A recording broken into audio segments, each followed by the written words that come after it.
Hey family, it's been a while. I haven't posted since November, and I won't lie, I've been struggling. I've been dealing with procrastination, spiritual tiredness, and moments where I knew what I should do but didn't do it. I might be that you too. The Bible says in Romans 7:15, "For what I want to do, I do not do, but what I hate to do, I do." The verse alone tells us something powerful. Even believers struggle. Today, I want to talk about life as a struggling Christian, not the Instagram version, the real one, because even when it's hard, God is still everything, and He is still the way. Firstly, I want to put it out there that struggling doesn't mean you're not a Christian.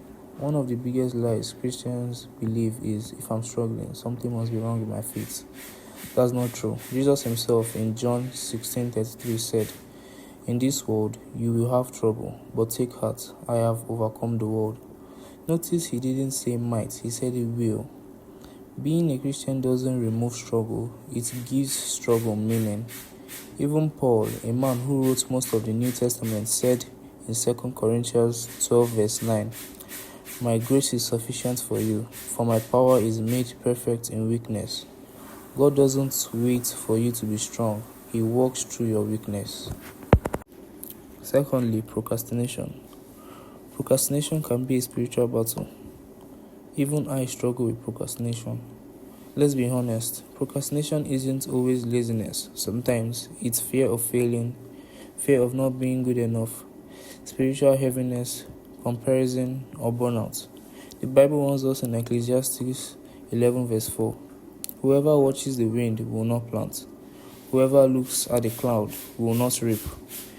Meaning that if you keep waiting for the perfect moment, you will never move, and the enemy loves delay. James 4:17 says, "If anyone knows the good they ought to do and doesn't do it, it is sin."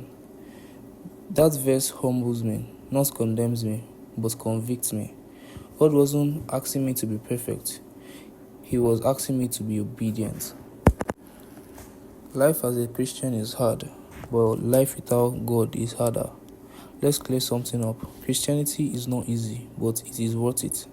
Jesus said in Matthew 7 verse 13 to 14, "Wide is the gate and broad is the road that leads to destruction, but small is the gate and narrow is the road that leads to life.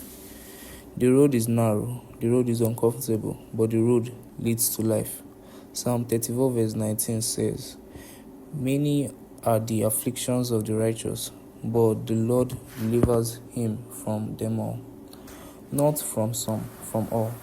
God doesn't promise a painless journey, He promises His presence. Lastly, God is still the way, even when you feel lost. When I felt stuck, when I felt spiritually dry, when I felt behind, God reminded me in John 14:6, "I am the way, the truth, and life. No one comes to the Father except through me." Not motivation, not discipline alone, not hustle. Jesus is the way. And when you feel far from God, remember James 4 verse 8.